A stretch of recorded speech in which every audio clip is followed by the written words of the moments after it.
I talk about that people are in different categories: the poor, the debtors, the dreamers, accumulators, and then there's rich but empty.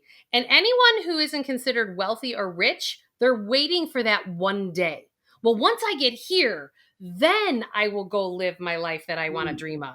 And it's like, all you have is today. Tomorrow's not guaranteed to anybody. And I challenge people.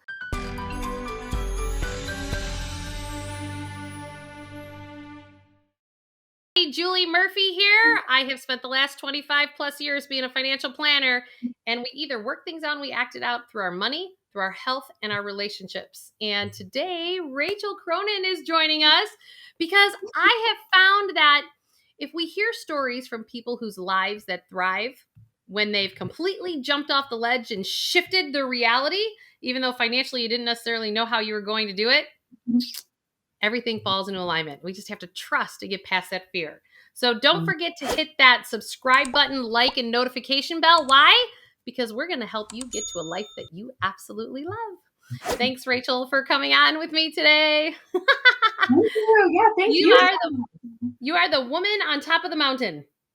That's right. Yes, yes. I live completely off the grid on top of a mountain here in the Colorado Mountain Wild, and I love it. I'm up there with my husband, my 2 kids. We have a couple cats, and yeah, that's our lifestyle. It's so funny because I think a lot of people have this notion of when you say that, how you're supposed to look, like dreadlocks and a ski cap and not with waxed eyebrow. You know what I mean? Like you're not like a mountain girl look. And you just sit there and go, you're a what? Because my whole noodle is like sitting here going, okay, tell me more. I'm really curious because my perception is not necessarily reality and I want to know more. Right. Yeah. And so tell us about like who you were before you decided to live off the grid. Oh yeah, that's a good story. So I've been off the grid now almost 4 years, and it's not something I ever thought I'd ever do, to be honest. I was never on my vision board. I never thought one day I'll live off the grid. I lived in the typical suburban neighborhood in the cul-de-sac, housewife lifestyle. I have 2 kids, so taking them to preschool, going to Costco, that was my lifestyle, and I liked it. But I always felt like there was something missing.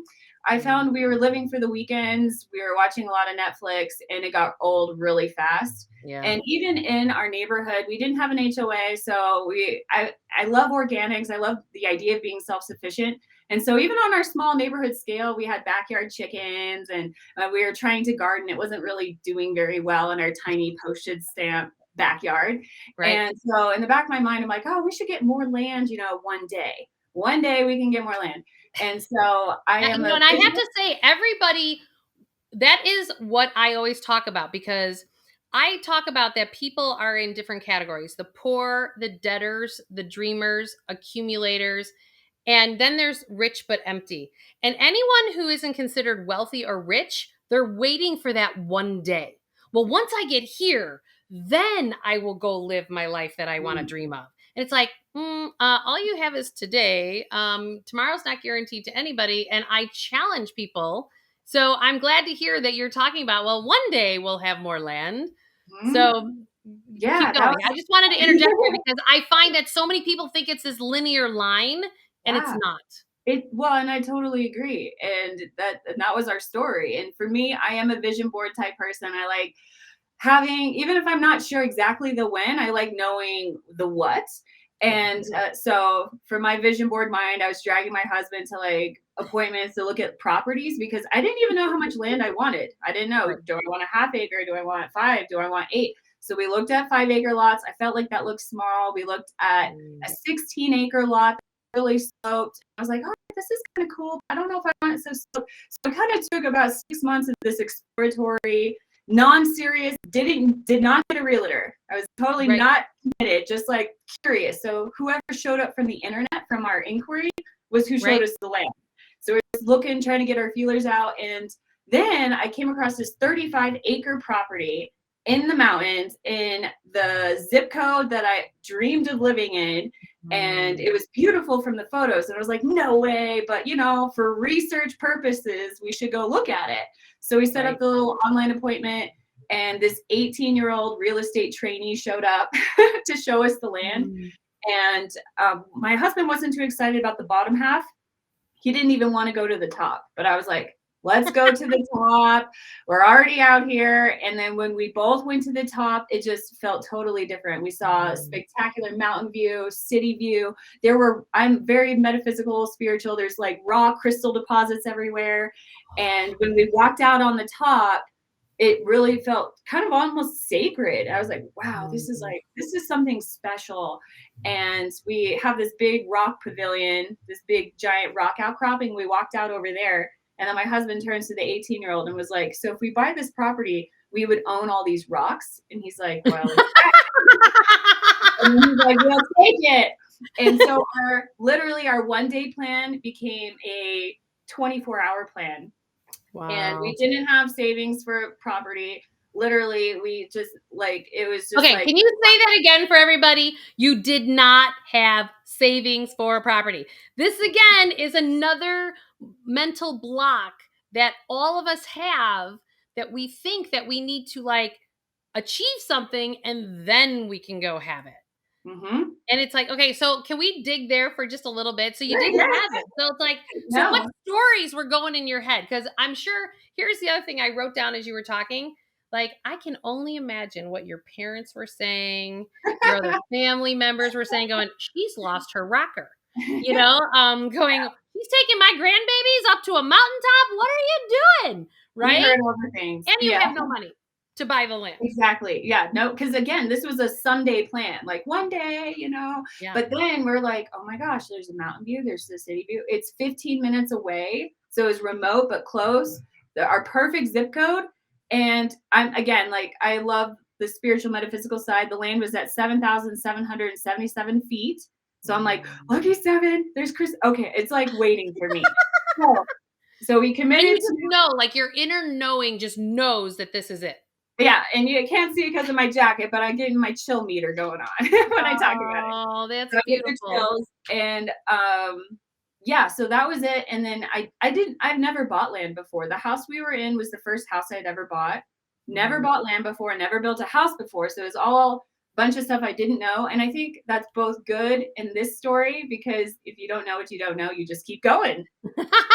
Right? You don't know what you don't know.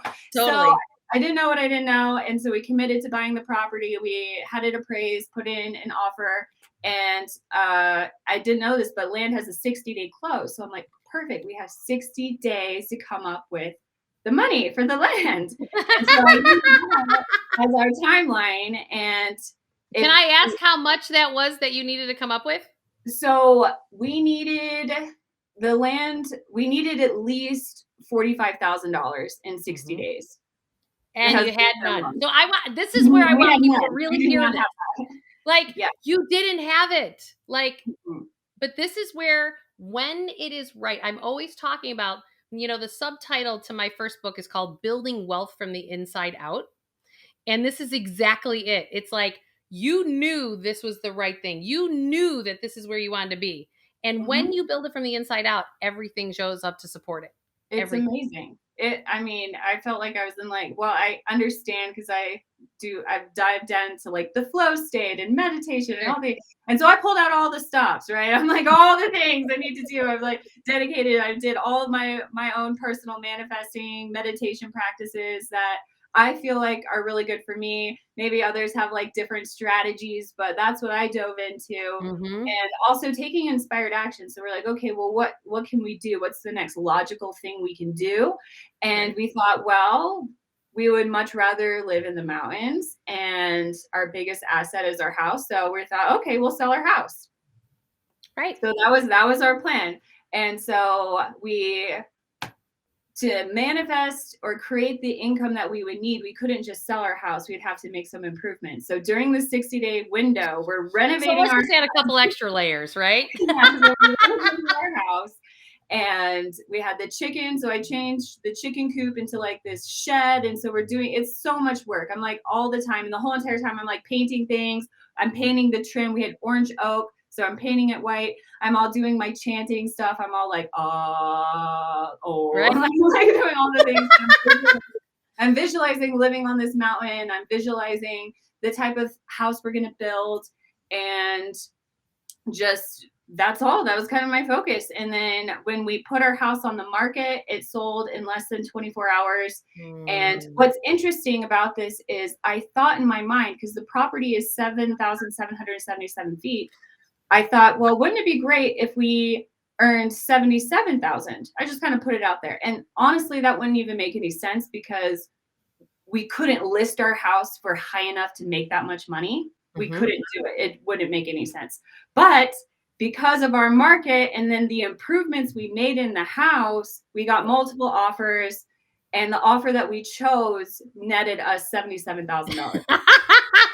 Okay. So I'm curious in terms of like talk to me about like how do you guys find your wherewithal to I mean obviously you can grow your own food, but you know you Mhm. think about well you're gonna have snow up on top of that mountain, like you're not growing food then, like talk to us about like to bridge people to like okay you know you think about your like your kids still go to school or do you now homeschool them, you know talk to us about some of those more practical things. For sure. When Yeah. So there's a lot of like off grid misconception.